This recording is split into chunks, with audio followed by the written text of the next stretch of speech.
ఇక్కడ కోల్పోయిన స్థానాలు కానీ కొద్దిగా ఇక్కడ రికవర్ ఆంధ్రప్రదేశ్ వరకు చేసుకుంది. పరిస్థితి చూడండి, మనం మాట్లాడమంటే మీరు నేషనల్ మాట్లాడారు, మరి ఆంధ్రప్రదేశ్ కూడా మాట్లాడుతున్నాం. మాట్లాడదామండి. ఫస్ట్ అంటే రామరెడ్డి గారి నేషనల్ ఒకసారి బీజేపీ రామరెడ్డి గారి అభిప్రాయం తీసుకుందామండి. మీరేమంటారు? మోదీ వెనకబడ్డానికి డెఫినెట్గా రీకూప్ అండ్ వస్తారండి, గెలుస్తారు తప్పదండి. కానీ అంటే ఈ ట్రెండ్ మనం ఎక్స్పెక్ట్ చేయలేదు ఎప్పుడు ఈ ట్రెండ్. ఆనెస్ట్గా ఆయన కూడా ఎక్స్పెక్ట్ చేయలేదు. అవునండి. అంటే ఇండి కూటమి ఇంత పికప్ అవుతుందని ఎక్స్పెక్ట్ చేయలేదు. ఈవెన్ ఎగ్జిట్ పోల్స్ కూడా ఎక్కడ చెప్పలేదు. ఎగ్జిట్ పోల్స్ కూడా ఏమి చెప్పలేదు.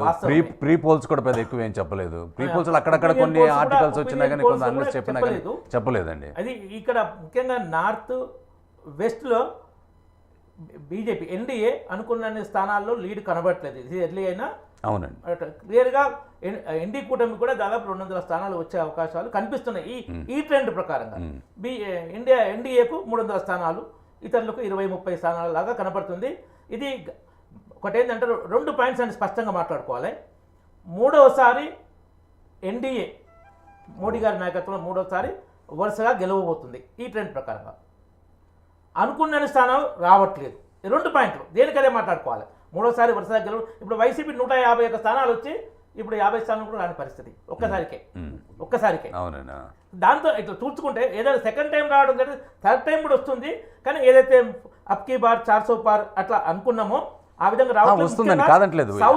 సౌత్లో ఎక్స్పెక్టెడ్ లెవెల్లో ఉంటుంది, నార్త్ వెస్ట్లో అంత ఎక్స్పెక్టెడ్ లెవెల్లో కనిపించట్లేదు. కాదు. కారణాలు ఏమేమి ఉంటాయి అని చెప్పను. కారణాలు ఏమేమి ఉంటాయంటే ఇప్పుడు కాంగ్రెస్ మేనిఫెస్టోలో సంపద పంపకం అనేది ఏమన్నా కింది స్థాయిలో పూర్ సెక్షన్కి నిజంగానే ఏమైనా వస్తాయి, ధనవంతుల డబ్బు మాకు ఇస్తారు అనేమన్నా అలాంటిది ఏమన్నా ఎఫెక్ట్ పడ్డదా అన్న డౌట్. ఇక వేరే ఏదైతే కనబడట్లేదు. సంపద పంపకం మేము చేస్తాము, డబ్బును పేదలకు పంచుతామన్నారు కదా, అది కింది స్థాయిలో ఏమన్నా ప్రచారం వెళ్ళిందా అక్కడ నార్త్ ఇండియాలో, ముఖ్యంగా సౌత్ ఇండియాలో? సంపద పంపకం కన్నా మోదీ గారి క్యాంపెయిన్ చూసామంటే ఒక హేట్రెడ్నెస్ క్రియేట్ చేస్తూ పోయారండి. ఎందుకు నా హేట్రెడ్నెస్ ప్రధానమంత్రి నేను నడ్డా గారి గురించి మాట్లాడా. ప్రధానమంత్రి కాంగ్రెస్ అధ్యక్షుడు నడ్డా గారు మాట్లాడుతుంది. ప్రధానమంత్రి అంటే మనందరికీ తండ్రి లాంటి పోస్ట్. ప్రధానమంత్రి మాట్లాడేటప్పుడు బీజేపీ లీడర్ గానే మాట్లాడతాడు. ఎలక్షన్ ఎన్నికల్లో బీజేపీ లీడర్ గానే మాట్లాడతారు. ఎన్నికల ప్రచారం కాబట్టి అంటే మీరు ఒప్పుకుంటున్నారు ఒక రకమైన హేట్రెడ్ కూడా క్రియేట్ హేట్రెడ్ మాట్లాడలే. ఇప్పుడు కర్ణాటకలో ఎన్నికల టైంలో రాత్రికి రాత్రి ముస్లింలను బీసీలో చేస్తే ఆ పనిని విమర్శించడం హేట్రెడా? దాని నుంచి అంటలేదు.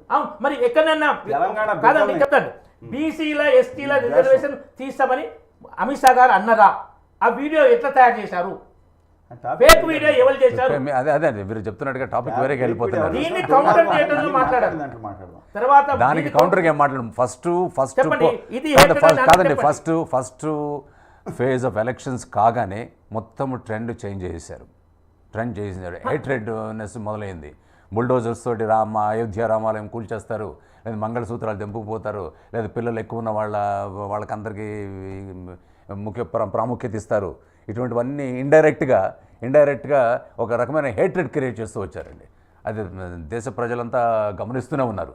అదొక ప్రధాన కారణం కావచ్చు అంటారా? ఇప్పుడు వయనాడులో రాహుల్ గాంధీ పోటీ చేసినప్పుడు వయనాడు కాంగ్రెస్ పార్టీ ఒక వీడియో రిలీజ్ చేసింది. ఆ వీడియోలో రాముని టెంపుల్లో కూలగొట్టి బాబ్రీ మసీద్ కట్టిస్తున్నాడు వయనాడులో ప్రచారం కోసం కాంగ్రెస్ పార్టీ చెప్పారా? వీడియో వచ్చింది వీడియో. నేను ఇక్కడ చూపించాను, ఇదే ఛానల్లో చూపించాను వీడియో. వయనాడు కాంగ్రెస్ అని పెట్టింది, నేషనల్ కాంగ్రెస్ అని లేదు, వయనాడు కాంగ్రెస్ అని ఉంది. ఇండి కూటమి అధికారంలోకి వస్తే అది గుడి చూడబట్టి దాన్ని ముక్కలైనట్టు మళ్ళీ బాబ్రీ మసీద్ చేసినట్టు వీడియో. దాన్ని కౌంటర్గా మాట్లాడాల్సి వచ్చింది. రెండవది మీకు ఇప్పుడు ఈయన వినిపిస్తా. ఈయన కాంగ్రెస్ పార్టీ అధ్యక్షుడు మల్లికార్జున ఖర్గే ఏమంటూ, ఆప్కే घर में घुसेंगे, अलमारी तोड़ेंगे, पैसे निकालेंगे, पूर पीपल को बांटेंगे, मुस्लिम को ज्यादा देंगे, जिनका बच्चा ज्यादा है उनको पैसा ज्यादा मिलेगा, तुमको बच्चे नहीं है तो मैं क्या करूं? ఇది మాట్లాడిన వీడియో వినిపిస్తా. ఇదేమో హేట్రెడ్ కాదు.